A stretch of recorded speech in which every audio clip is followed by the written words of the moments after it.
सेहत से जुड़ी ओमिक्रॉन के बढ़ते खतरे पर स्वास्थ्य मंत्री की इस बीच एक बड़ी बैठक शुरू हो चुकी है। सबके दिमाग में सिर्फ ओमिक्रॉन घूम रहा होगा क्योंकि चारों तरफ उसी की चर्चा है, क्योंकि ये कोरोना वायरस का नया वेरिएंट है। क्या गाइडलाइन रखी जाए, इसको लेकर भी चर्चा हुई है। 6 की रिपोर्ट पॉजिटिव आई है। 11 इंटरनेशनल फ्लाइट से देश में आए थे ये यात्री।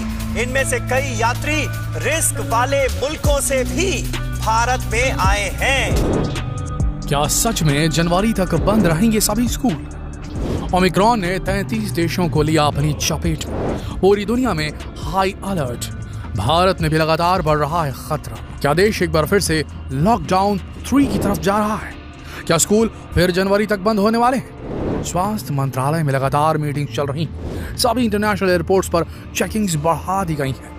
विदेश से आने वाले सभी यात्रियों का RT-PCR टेस्ट कंपलसरी कर दिया गया है। यहाँ तक कि हाई रिस्क कंट्रीज, यानी कि हम उन 33 देशों की बात कर रहे हैं जहाँ ओमिक्रॉन मिल चुका है, उन देशों से आने वाले कुछ यात्री पॉजिटिव भी पाए गए हैं। इसके साथ ही जिन देशों में ओमिक्रॉन फैल चुका है वहाँ से आने वाले यात्रियों की कॉन्टैक्ट ट्रेसिंग भी शुरू कर दी गई है।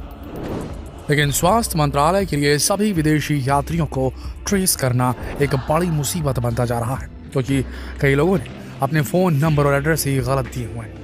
ऐसे में ये संभावना बनी हुई है कि कहीं यात्री ओमिक्रॉन को अपने साथ लेकर भारत तो नहीं एंटर कर गए, और कहीं यहाँ आपके आसपास तो नहीं। यह खतरा हर वक्त हमारे सर पर मंडरा रहा है। महामारी हो या ओमिक्रॉन, हम इस पर तभी जीत हासिल कर पाएंगे जब सभी नागरिक अपनी जिम्मेदारी निभाएंगे। अगर आपको लगता है कि आपको सिम्टम्स हैं तो खुद आगे आकर अपना टेस्ट करवाएं, ना कि बिना परवाह किए पब्लिक प्लेसेस पर घूमते रहें, शादियां अटेंड करते रहें और अपना ईयर एंड का 31 दिसंबर का प्रोग्राम बनाते रहें। ऐसा करके आप खुद के साथ अपने परिवार और दूसरे कई लोगों की जान भी खतरे में डाल देंगे, और इस तरह आप कई लोगों की जान के दुश्मन बन सकते हैं। अगर उनमें से किसी की जान चली गई तो इसका पाप भी आपके सर ही होगा। वर्ल्ड हेल्थ ऑर्गेनाइजेशन ने सभी देशों से अपील की है कि वो अपने हेल्थ सिस्टम को स्ट्रॉन्ग करें और ज़्यादा से ज़्यादा लोगों को वैक्सीन लगवाएं। साथ ही वैक्सीन की बूस्टर डोज भी लगवाई जाए। बूस्टर डोज का मतलब है वैक्सीन की तीसरी डोज। जो लोग पहले से ही वैक्सीन की 2 डोज लगवा चुके हैं, उन्हें अधिक सुरक्षा के लिए वैक्सीन की तीसरी डोज लगाए जाने की मांग की जा रही है। बूस्टर डोज तब लगवाई जाती है जब ऐसा लगता है कि वैक्सीन की दोनों डोजेस का असर कम होने लगा है, इसलिए एक एक्स्ट्रा डोज लगाई जाती है। अमेरिका, रूस जैसे कई देशों में बूस्टर डोज लगाई जा रही है। वैसे तो हमारे देश में 100 करोड़ से ज़्यादा लोग वैक्सीन की पहली डोज ले चुके हैं, लेकिन वैक्सीन की दूसरी डोज के मामले में देश अभी भी काफ़ी पीछे है। ऐसे में वैक्सीन की तीसरी डोज इतनी बड़ी जनसंख्या को कैसे लगेगी, ये बहुत बड़ा प्रश्न है। जिस तेजी से ओमिक्रॉन पूरी दुनिया में फैल रहा है, ये बड़ी चिंता का विषय है। 27 नवंबर को केवल 5 देशों में ओमिक्रॉन के केस पाए गए थे। दिसंबर आते आते ये 33 देशों तक पैर पसार चुका है। ऐसा अनुमान है कि 393 लोग अब तक इससे संक्रमित हो चुके हैं। हालांकि एक राहत वाली खबर यह है कि ओमिक्रॉन का पहला केस 24 नवंबर को मिला था। तब से लेकर आज तक इस वेरिएंट से किसी की भी मौत की खबर नहीं है।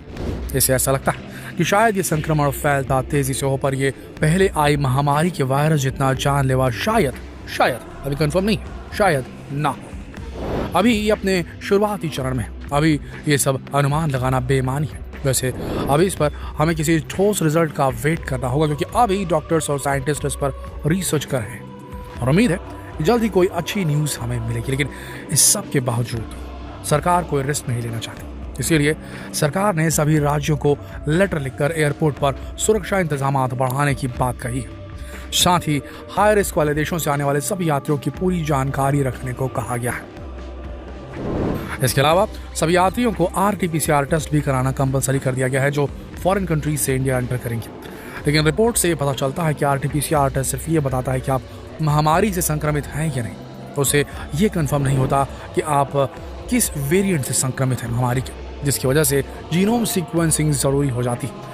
लेकिन जीनोम सीक्वेंसिंग एक लंबी और बहुत महंगी प्रोसेस है, और वायरस किसी को इतना टाइम देता नहीं है। एक मरीज की जीनोम सीक्वेंसिंग रिपोर्ट आने में 4 दिन लगते हैं, और तब तक उस मरीज को ओमिक्रॉन पेशेंट ही माना जाएगा। और मुमकिन है कि जब तक उसकी रिपोर्ट आए तब तक उस मरीज के साथ कांटेक्ट में आए लोग भी संक्रमित हो जाए। इस तरह इस वेरिएंट ने भी भारतीय सिस्टम की एक और कमी की पोल खोल दी है।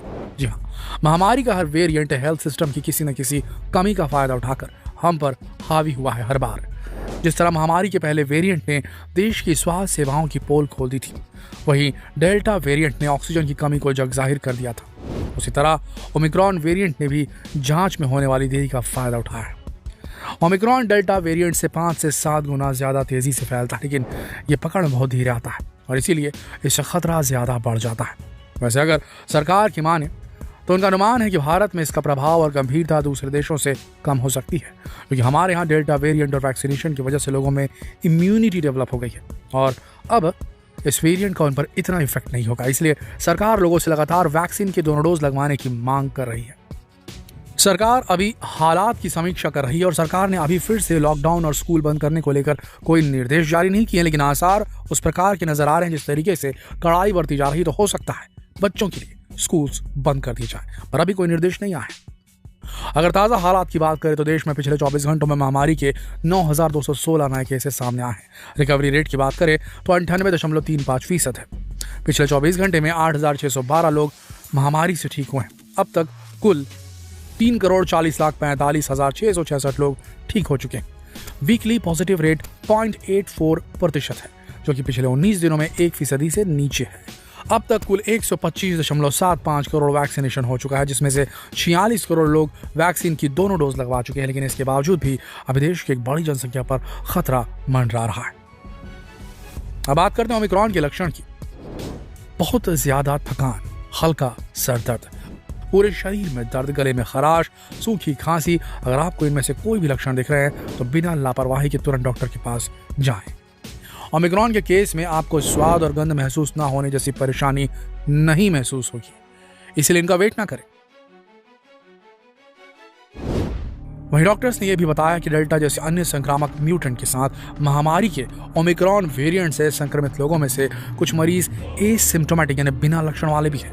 वैज्ञानिकों ने ओमिक्रॉन वेरिएंट से तीसरी लहर के आने की आशंका जताई है, तो इसे ना नकारें। आशंका जता दी गई है क्योंकि ये वेरिएंट डेल्टा से 7 गुना ज्यादा तेजी से फैल रहा है, ऐसी बातें की जा रही है। एक व्यक्ति से दूसरे व्यक्ति में इसके संक्रमण का प्रसार भी डेल्टा के मुकाबले ज्यादा है।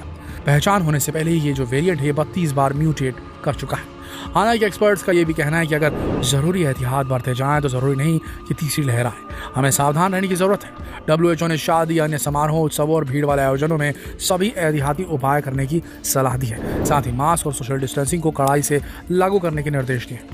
देखा जाए तो ये महामारी ओमिक्रॉन, ये बीमारियां आपकी ईमानदारी और सच्चाई पर बहुत हद तक डिपेंडेंट है। अगर आप सही समय पर सही कदम उठाएंगे तो अपने साथ कई और लोगों की जान भी बचा सकते हैं। इस मामले में की गई लापरवाही केवल आपके लिए नहीं बल्कि आपके अपनों के लिए भी जानलेवा साबित हो सकती है।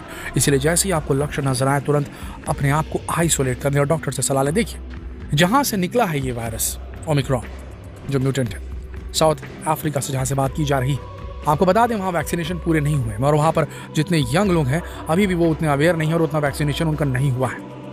ऐसी स्थिति में आज की स्थिति अगर देखा जाए तो साउथ अफ्रीका में उतनी त्राही नहीं मची है जहाँ वैक्सीनेशन नहीं हुआ है।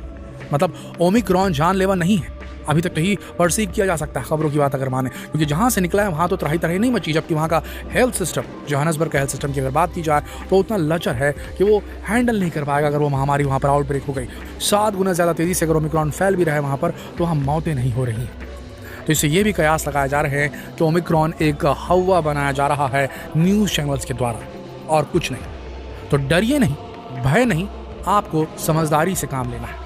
समझदारी से काम लीजिए और अपने आप को और अपने परिवार को सेव कीजिए। ये अति महत्वपूर्ण वीडियो आज के आज शेयर कीजिए फेसबुक पर, व्हाट्सएप पर, यूट्यूब पर, ताकि लोगों की आंखें खुल सके। कल फिर मिलेंगे एक और इंपॉर्टेंट न्यूज़ के साथ। तब तक के लिए आप सबका इस वीडियो के अंत तक बने रहने के लिए दिल से धन्यवाद।